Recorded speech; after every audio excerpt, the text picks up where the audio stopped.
बाल आयोगाच्या परत रांगेत असणाऱ्या बीड जिल्ह्यातील धारूर तालुक्यातील जागृत देवस्थान म्हणून श्री हनुमंतरायाच्या पावनभूमीत असणाऱ्या श्री क्षेत्र चारदरी या देवस्थानामध्ये या बीड जिल्ह्याचे एक भूमिपुत्र आणि नामवंत कीर्तिवंत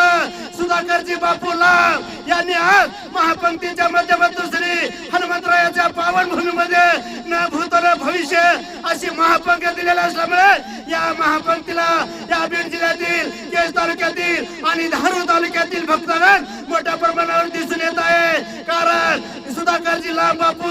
एक आदर्श व्यक्तिमत्व असुरी सर्वसामान्यांना सदैव मदत करणारे बापू असल्यामुळे त्यांच्या पाठीमागे बहादर जनतेचा पंढरपूरच्या विठ्ठलासारखा आशीर्वाद श्री बापूचे आज घडून घेतलेले आहे। आणि आज हनुमंतरायाच्या पावनभूमीमध्ये आज महापंक्तीच्या माध्यमातून श्री मोठा जन समुदाय आपण लाईव्ह देव केल्याच्या माध्यमातून श्री पाहू शकता। कारण बापूवर प्रेम करणारा हा जनसागर असू श्री येथील जनतेला दैवत मानले असल्यामुळे आदर्श व्यक्तिमत्व कीर्तिवंत आणि नामवंत केज तालुक्यातील नव्हे तर या बीड जिल्ह्यातील एक आदर्श व्यक्तिमत्व